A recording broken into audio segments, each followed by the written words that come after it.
নমস্কাৰ, নতুন অসম 21ৰ তৃতীয়টো পডকাষ্টলৈ আপোনালোকক স্বাগতম জনাইছোঁ। আজি আমাৰ লগত আছে ভোৰাগাঁৱৰ গৌৰৱ তথা হাইকোৰ্টৰ অধিবক্তা নিজাজুদ জামান ডাঙৰীয়া। নিজাজুদ জামান ডাঙৰীয়া, আজিৰ এই পডকাষ্টলৈ আপোনাক স্বাগতম জনাইছোঁ। ধন্যবাদ।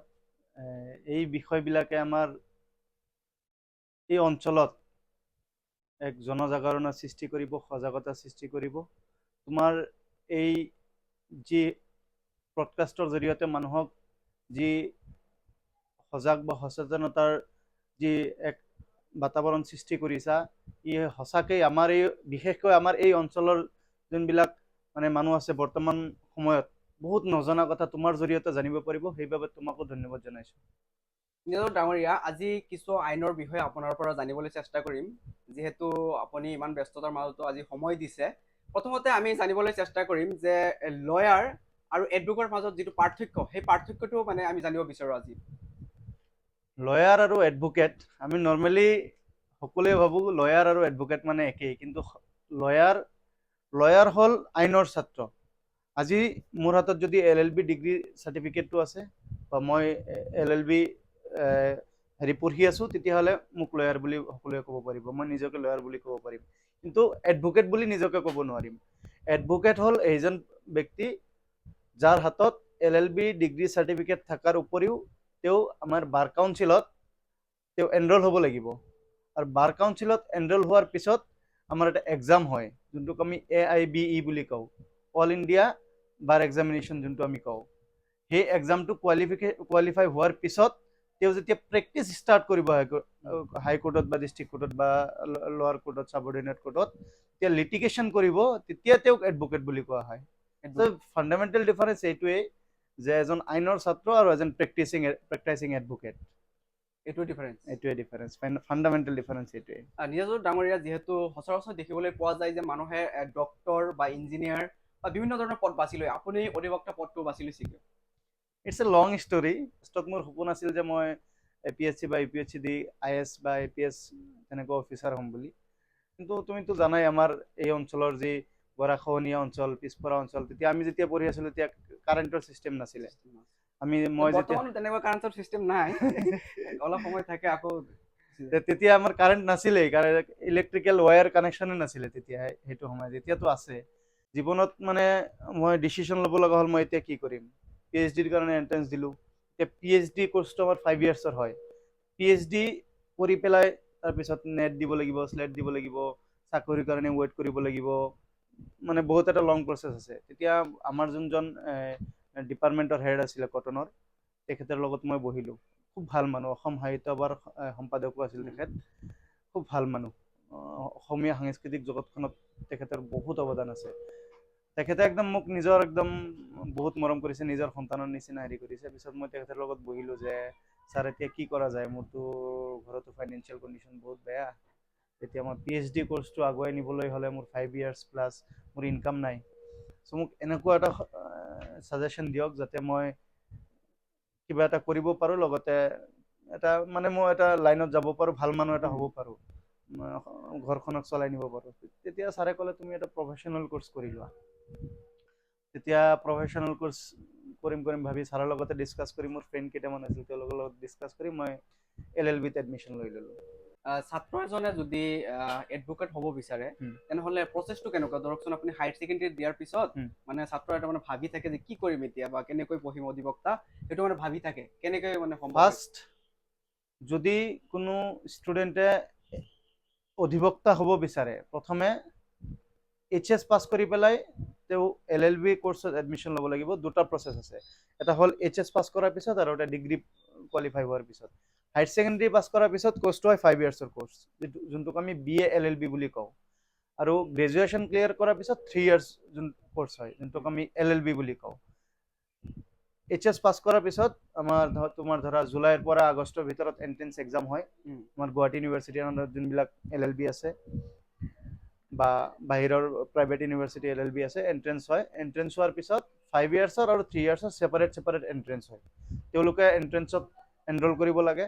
এণ্ট্ৰেন্সত বহিলে, কোৱালিফাই হ'লে, আমাৰ নৰ্থ ইষ্টৰ ভিতৰত এটাই গভমেণ্ট কলেজ আছে য'ত মই পঢ়িছোঁ, গোটেই নৰ্থ ইষ্টৰ ভিতৰত BRM government law college Guwahati university আণ্ডাৰত সেইটোত আপুনি লগ সেইটোত ল কৰিছোঁ, এটাই গভৰ্ণমেণ্ট ল ইয়াতে কলেজ। আৰু এটা প্ৰশ্ন আহি যায়, যদি ছাত্ৰজন আপোনাৰ অসমীয়া বিভাগৰ বা ইংলিছ মিডিয়ামৰ হ'লে বোলে সুবিধা হয়, কিন্তু অসমীয়া বিভাগৰ হ'লে অসুবিধাৰ সন্মুখীন হ'ব নেকি? সন্মুখীন হ'ব, কিন্তু যদি একাগ্ৰতা থাকে, তোমাক অসমীয়া বিভাগৰ কথা নাই, তোমাৰ মিডিয়ামৰ কথা নাই, অলপ দুৰ্বলতা থাকিব পাৰে প্ৰথম অৱস্থাত, কিন্তু মই এটা সৰু এক্সাম্পল দিওঁ। আমাৰ মৰিগাঁৱৰ পৰা যোনজন ফাৰ্ষ্ট IAS অফিচাৰ হৈছে, ফাৰ্ষ্ট নে ছেকেণ্ড মোৰ কনফিউজ আছে, নাৰায়ণ কোঁৱৰ আমি সকলোৱে চিনি পাওঁ, আমাৰ ভোৰাগাঁও হায়াৰ ছেকেণ্ডেৰীৰ পৰা পাছ আউট কৰি গৈছে। তেখেতেতো অসমীয়া মিডিয়ামৰ আছিলে, তেখেতে অসমীয়া মিডিয়ামৰ পৰা হেৰি চাগে মেট্ৰিক নে হায়াৰ ছেকেণ্ডেৰীত তেখেতে এবাৰ ফেইলো কৰিছে, ফেইল কৰাৰ পিছতো IAS অফিচাৰ হৈছে। আমাৰ ৰাজ্যৰ ডাঙৰ ডাঙৰ department, education department, higher education department, তেখেত ডাইৰেক্টৰ হয়। আমাৰ সমবায় ডিপাৰ্টমেণ্ট, তেখেত ডাইৰেক্টৰ হয়। এই মিডিয়াম ডাজেণ্ট মেটাৰ। ময়ো এছামিছ মিডিয়ামৰ পৰা পঢ়ি গৈছোঁ। মই হায়াৰ ছেকেণ্ডেৰীলৈকে মই এছামিছ মিডিয়ামলৈ পঢ়িছোঁ। আমাৰ ইয়াতে ইংলিছ মিডিয়ামৰ তেতিয়া স্কুলে নাছিলে, এতিয়াতো হৈছে school. এছামিছ medium cannot B A bar. Medium তোমাৰ যদি অলপ একাগ্ৰতা থাকে আৰু চেষ্টা কৰে, এটা ভাষা লেংগুৱেজ এটা শিকাৰ কাৰণে ইমান টাইম নালাগেতো। লেংগুৱেজটো আপোনাৰ মনৰ পৰা প্ৰকাশ কৰাৰ যিটো মাধ্যম, সেইটোৱে। কিন্তু হাইকোৰ্ট একজেক্টলি মানে আপোনাৰ কোনটো লেংগুৱেজ বেছিকে শুনে? হাইকোৰ্টত অনলি ইংলিছ চলে, হাইকোৰ্টত তোমাৰ বেলেগ লেংগুৱেজ। সেইটো কৈছো মিডিয়ামৰ, আপোনাৰ যে সুধিছো যে মিডিয়ামৰ সুবিধাৰ সন্মুখীন হ'ব নেকি, সেইটো কাৰণে সোধা হৈছে। চোৱা, মই সেইটো কথাই ক'লো যে মিডিয়াম কেনট বি এ বাৰ। যদি তুমি চেষ্টা কৰা, মিডিয়ামে তোমাক অলপ হয়তো কনফিডেন্স লেভেলটো ল' কৰিব, কিন্তু তুমি চেষ্টা কৰি গ'লে মিডিয়াম তোমাৰ কাৰণে বা মোৰ কাৰণে বাৰ হৈ নাথাকে। মই মোৰ নিজৰে এক্সাম্পল দিছোঁ। মই HSC লৈকে এছামিছ মিডিয়ামত পঢ়িছোঁ। মই আজি হাইকোৰ্টত অধিবক্তা হিচাপে আছোঁ। হাইকোৰ্টত মই লিটিগেশ্যন কৰি আছোঁ, কেছ কৰি আছোঁ। চ' মোৰ এতিয়া অসুবিধা নহয়। মোৰ যদি অসুবিধা হোৱা নাই, মই ভাবোঁ যদি ভালকৈ ষ্টাডি কৰে, কনচেনট্ৰেট কৰে, একাগ্ৰতা থাকে, তেতিয়া নিশ্চয় পাৰিব। ইয়াত আৰু এটা হাইকোৰ্ট বুলি নহয়, সুপ্ৰিম কোৰ্টতো পাৰিব। সুপ্ৰিম কোৰ্টতো পাৰিব। এক্সপিৰিয়েঞ্চৰ বেচিছত মানে আপোনাৰ কোৰ্টত মানে ট্ৰান্সফাৰ হয় নেকি? নহয়, এক্সপিৰিয়েঞ্চ তোমাৰ হেৰি নকৰে, হাইকোৰ্টত বা হেৰি কোৰ্টত এক্সপিৰিয়েঞ্চ নকৰে, মেটাৰ নকৰে। সুপ্ৰিম কোৰ্টত তোমাৰ এটা এক্সাম হয়, AOR বুলি এক্সাম হয়। কিন্তু তুমি LLB পাছ কৰাৰ পিছতো আৰু এটা ষ্টেপ আছে, তুমি অল ইণ্ডিয়া বাৰ এক্সামিনেশ্যন যোনটো আছে, মই অলপ আগত যে ক'লো AIBE টো পাছ কৰাৰ পিছতহে তুমি প্ৰেক্টিচ কৰিব পাৰিবা। হাইকোৰ্টত বা ছাবঅৰ্ডিনেট কোৰ্টত অল অভাৰ ইণ্ডিয়া তুমি প্ৰেক্টিচ কৰিব পাৰিবা। সেইটো আৰু এটা কুৱেশ্যন ইয়াতে, আপোনাৰ মেজিষ্ট্ৰেট আৰু জজ এই দুটাৰ মাজত পাৰ্থক্যটো কি? মানে কনফিউজ লাগি যায় কেতিয়াবা। মেজিষ্ট্ৰেট আৰু জাজ এটা ডিফাৰেঞ্চ এইটোৱে, লেভেলৰ ডিফাৰেঞ্চ আছে, জুৰিছডিকশ্যনৰ ডিফাৰেঞ্চ আছে, তাৰপিছত তোমাৰ পাৱাৰৰ ডিফাৰেঞ্চ আছে। কামখিনি অলপ কৈ দিয়কচোন। মই কৈ আছোঁ, মেজিষ্ট্ৰেট আমি সেইসকলক কওঁ যোনবিলাকে লোৱাৰ কোৰ্টত প্ৰিচাইড কৰে। লোৱাৰ কোৰ্টৰ যোনবিলাক আমাৰ কেছবিলাক প্ৰিচাইড কৰে, তেখেতসকলক আমি মেজিষ্ট্ৰেট বুলি কওঁ। আৰু হায়াৰ কোৰ্ট, যেনেকৈ district court, session court, district court, high court, তেখেতসকলক আমি জাজ বুলি কওঁ, জাষ্টিচ বুলি কওঁ। লোৱাৰ কোৰ্ট বুলি ক'লে আমি কি কওঁ? CGM, chief judicial magistrate, SDJM, চাব divisional judicial magistrate first class, executive magistrate, এইবিলাকক আমি লোৱাৰ কোৰ্ট বা ছাবঅৰ্ডিনেট বুলি কওঁ। তেখেতসকলক আমি মেজিষ্ট্ৰেট বুলি কওঁ। তেখেতসকলৰ এইবিলাক কোৰ্টৰ যোনে প্ৰিচাইড কৰে, তেখেতসকলক আমি মেজিষ্ট্ৰেট বুলি কওঁ। আৰু ছেশ্যন কোৰ্ট, হাই কোৰ্ট, তেখেতসকলক আমি জাজ বুলি কওঁ, জাষ্টিচ হিচাপে আমি সম্বোধন কৰোঁ। ডিফাৰেঞ্চটো হ'ল এইটোৱেই, তোমাৰ মেজিষ্ট্ৰেটবিলাকৰ তেওঁলোকৰ তোমাৰ পাৱাৰৰ ক্ষেত্ৰত ডিফাৰেঞ্চ আছে, জুৰিছডিকশ্যন ডিফাৰেঞ্চ আছে। ছাপ'জ এটা তোমাৰ অফেন্স হ'ল, ছাপ'জ আজি চুৰি হ'ল, বা এটা মাৰ্ডাৰ হ'ল, বা এটা ৰেপ কেছ হ'ল, বা চাইবাৰ কেছ হ'ল। ইয়াৰ এই কেছবিলাকৰ পানিছমেণ্ট আমাৰ আইনত আছে। আমাৰ নতুনকৈ আইন হৈছে BNSS, ইয়াত আছে। এই প্ৰাৱধানসমূহৰ ভিতৰত কোনটোৰ পানিছমেণ্ট কিমান, সেই হিচাপত কৰিব, এইটো ডিফাৰেঞ্চিয়েট কৰা আছে। চিম্পলি যদি মই ক'ব যাওঁ, ফাৰ্ষ্ট ক্লাছ মেজিষ্ট্ৰেট 3 বছৰ, যোনটো কেছৰ, যোনটো অফেন্সৰ শাস্তি বা পানিছমেণ্ট 3 বছৰ, সেই 3 বছৰলৈকে ফাৰ্ষ্ট ক্লাছ মেজিষ্ট্ৰেটে তোমাৰ এই কেছটো ট্ৰায়েল কৰিব পাৰে, কেছটো চলাব পাৰে। আৰু যোনটো কেছৰ পানিছমেণ্ট তোমাৰ ডেথ, এটা মেজিষ্ট্ৰেটে, এটা জাজে তোমাৰ ডেথ পেনাল্টিলৈকে তোমাৰ পানিছমেণ্ট দিব পাৰে। বাট ডেথ পেনাল্টি দিলে তোমাৰ ডিষ্ট্ৰিক্ট কোৰ্টৰ জাজে যদি ডেথ পেনাল্টি দিয়ে তেতিয়াহ'লে হাইকোৰ্টৰ প্ৰায়ৰ পাৰ্মিশ্যন লাগিব। আৰু তোমাৰ যদি মই CGM-ৰ কথা কওঁ, চিফ জুডিচিয়েল মেজিষ্ট্ৰেট, তেখেতে আপ টু 7 ইয়াৰ্ছলৈকে পানিছমেণ্ট দিব পাৰে।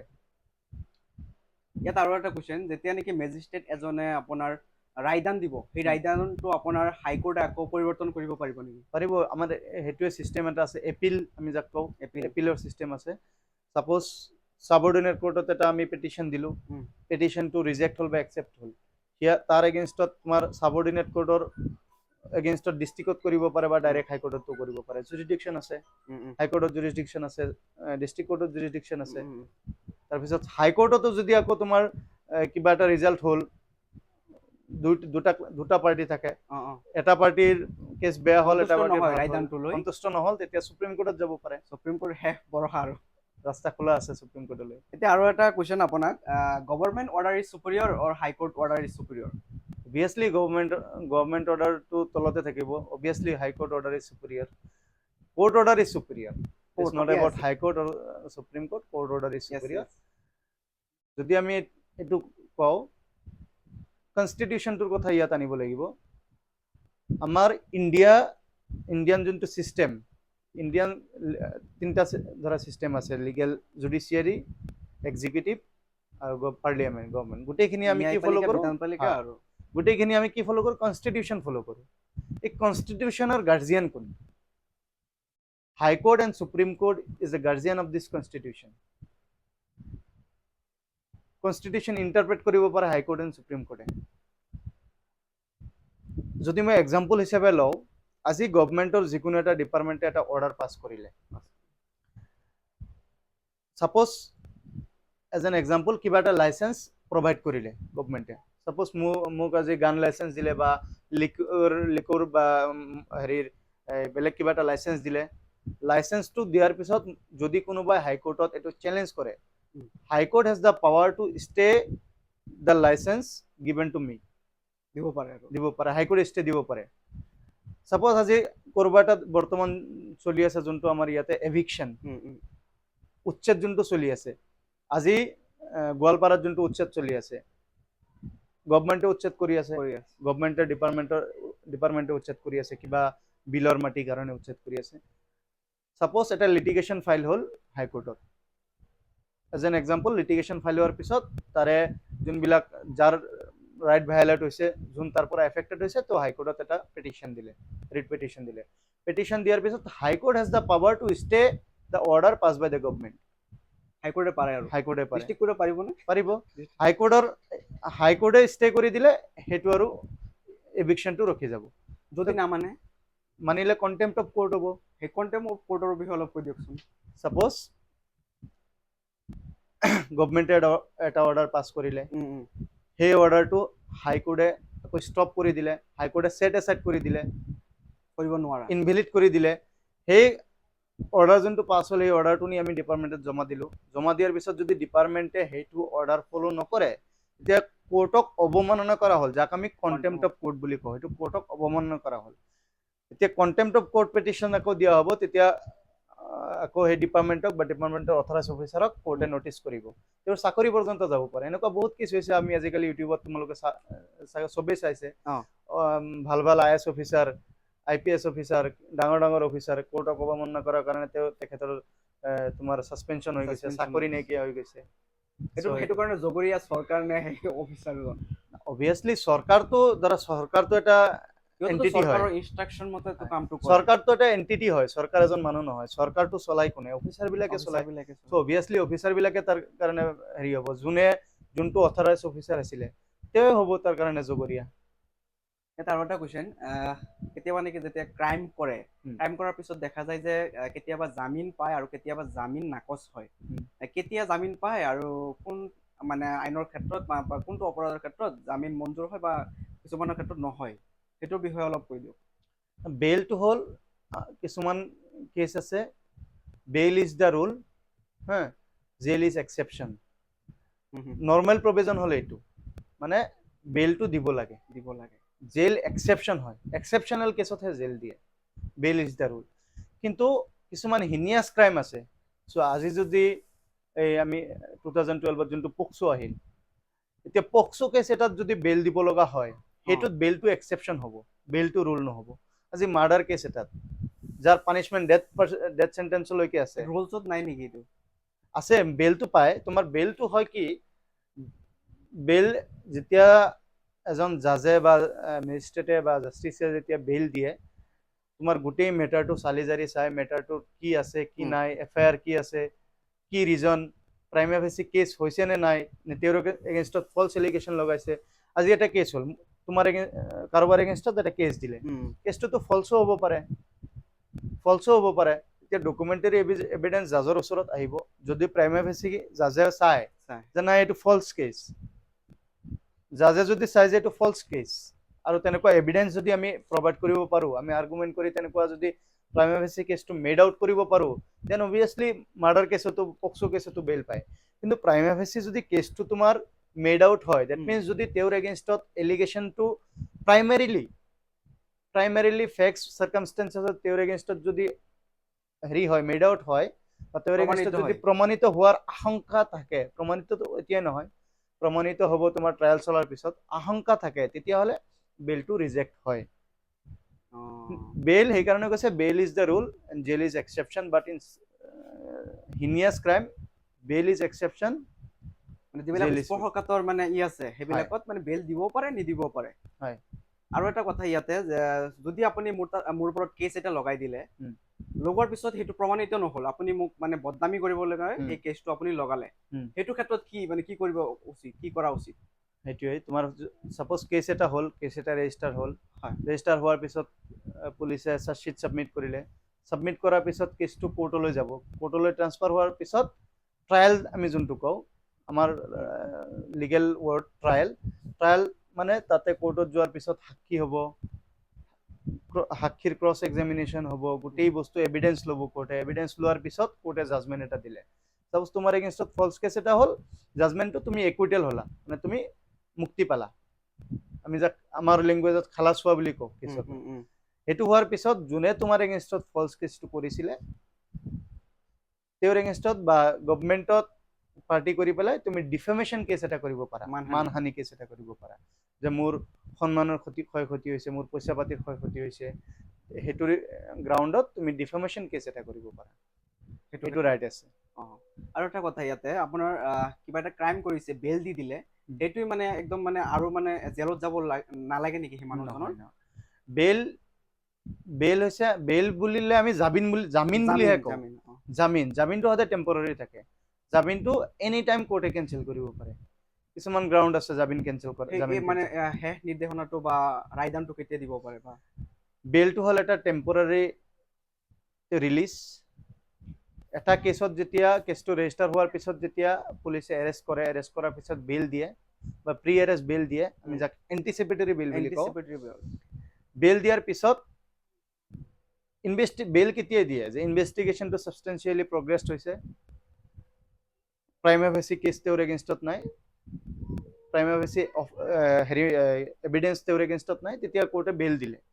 বেল দিয়াৰ পিছত কেছটো পুলিচে চাৰ্জশ্বিট দিয়ে। ইয়াতে বেল দি দিলে মোক, বেল দিয়াৰ পিছত মই মুক্ত নেকি, যে মোৰ আৰু নহয় একো নহয়? সেইটোৱে ক'লো, বেল হৈছে এটা টেম্পৰাৰী ৰিলিজ, এইটো পাৰ্মানেণ্ট ৰিলিজ নহয়, টেম্পৰাৰী ৰিলিজ। জেল হ'ব পাৰে, বেল হোৱাৰ পিছতো জেল হ'ব পাৰে। ছাপ'জ আজি এটা NDPS কেছ, আমি যাক ড্ৰাগছৰ কেছ বুলি কওঁ, ড্ৰাগছৰ কেছত বেল এটা হ'ল, একিউজডে তোমাৰ বেল পালে, বেল পোৱাৰ পিছত কেছৰ ট্ৰায়েলটো চলিল, ট্ৰায়েলটো চলাৰ পিছত তেওঁক একিউজজনক দোষী বুলি কোৰ্টে সাক্ষীবাদী বা এভিডেন্সৰ পৰা গম পালে যে দোষী, জাজমেণ্ট দিলে। যিদিনা জাজমেণ্টটো পাছ কৰিব সিদিনা তেওঁৰ বেলটো কেঞ্চেল হৈ যাব। প্ৰভিজন আছে আমাৰ BNSS যোনটো ভাৰতীয় ন্যায় সুৰক্ষা সংহিতা, তাত প্ৰভিজন আছে, তেওঁৰ বেলটো কেঞ্চেল কৰি তেওঁক আকৌ একিউজজনক কাষ্টডিত লৈ যাব, জেলত আকৌ তেওঁক চেণ্ড কৰি দিব। মানে যিটো নেকি আপোনাৰ একমতে তাক মানে ই কৰা হয়, আইন মানে কেছটো কৰা হয় তাৰ ওপৰত, সেইটোৰ ওপৰত জামিন পালে, পিছত যদি আকৌ কিমান বছৰ মানে কেতিয়াবা দেখা যায় 2 বছৰ 3 বছৰ পিছতো মানে সেই মানুহজন জেলত যাবলগীয়া হয়, মানে 10 বছৰ পিছতো যাবলগীয়া হয়। কিন্তু মানে যোৱাটো নিশ্চিত নেকি, যে প্ৰমাণিত হয়? প্ৰমাণিত হ'লে যোৱাটো নিশ্চিত। মানে এনেই মানে টেম্পৰাৰী ঘূৰি থাকে, আৰু কিবাতো তেনেকুৱা প্ৰচেছ আছে যে মানুহজনে হাজিৰ হ'ব লাগে? জামিন শব্দটোতে সকলো বস্তু লুকাই আছে। জামিন মানে কি?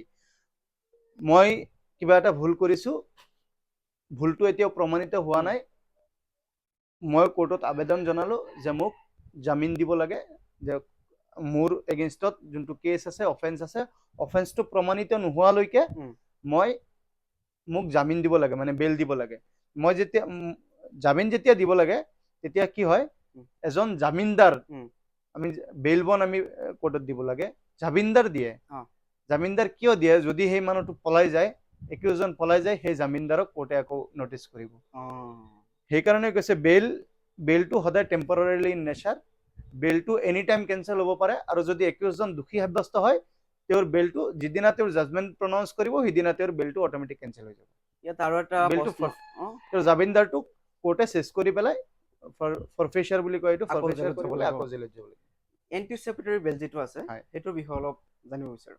এণ্টিচিপেটৰী বেল হ'ল প্ৰি এৰেষ্ট বিল, আমি যাক কওঁ প্ৰি এৰেষ্ট বিল। এৰেষ্ট হোৱাৰ আগত যোনটো আমি বেল পিটিশ্যন ফাইল কৰোঁ, সেইটোক এণ্টিচিপেটৰী মানে বেল মোক ফাইল। কোনোবাই কৈছে যে কেছ কৰিম, কেছ কৰাৰ আগতে মই যদি মানে বেলটো সেইটো হয়, কেছ নহয়, কেছ কৰাৰ আগত মানে এণ্টিচিপেটৰী বেল লোৱাৰ কাৰণে তুমি ফাৰ্ষ্ট তোমাৰ এগেইনষ্টত এটা এপ্ৰিহেনশ্যন থাকিব লাগিব, যে মোক পুলিচে বিচাৰি আছে, মোক এইটো কেছত মই এৰেষ্ট হ'ব পাৰোঁ। সেই এৰেষ্টৰ পৰা প্ৰটেকশ্যন যোনটো হয়, কোৰ্টে যোনটো প্ৰটেকশ্যন দিয়ে, সেই প্ৰটেকশ্যনটোকে এণ্টিচিপেটৰী বেল বুলি কয়। কোৰ্টত যাব লাগিব। হয়, কোৰ্টত অবভিয়াছলি কোৰ্টত যাব লাগিব। সাপোজ তোমাৰ এগেইনষ্টত আজি এটা কেছ ৰেজিষ্টাৰ হ'ল, কেছ ৰেজিষ্টাৰ হোৱাৰ পিছত কেছৰ কপিবিলাক ওলাই পেলাই তুমি কোৰ্টত ক'ব লাগিব যে there is an apprehension against me, then police can any time arrest me. So' মই এইটো অফেন্সত ইনভলভ নাই, মোক ফলছলি, মই নিৰ্দোষী, যাৰ কাৰণে মই হয়, আপোনাৰ ওচৰত হয়, আহিছো মোক নিজে। ফলছলি এইটো কেছত ইমপ্লিকেট কৰিছে, চ' মোক প্ৰটেকশ্যন দিব লাগে। এই প্ৰটেকশ্যনটোৱে হ'ল এণ্টিচিপেটৰী বিল, প্ৰি এৰেষ্ট বিল। যে এণ্টিচিপেটৰী বেল মানে যদি ডাঙৰ ক্ৰাইম হয়, সেইটো ক্ষেত্ৰত দিয়া হ'ব নেকি? কিছুমান প্ৰভিজন আছে এণ্টিচিপেটৰী বেল কিছুমান কেছত মেইনটেইনেবলে নহয়, চ' হিনিয়াছ ক্ৰাইম মই যেনেকৈ ক'লো, সেইটো ক্ষেত্ৰত লাইক নহয়। মাৰ্ডাৰ, ডেথ মাৰপিট, পেনাল্টি, লাইফ ইমপ্ৰিজনমেণ্ট, যোনবিলাক কেছত তোমাৰ পানিচমেণ্ট যাৱজ্জীৱন কাৰাদণ্ড, কিছুমান কেছত তেনেকুৱা প্ৰভিজন আছে আমাৰ হেৰিত, প্ৰভিজনত তোমাৰ এণ্টিচিপেটৰী বেল মেইনটেইনেবলে নহয়।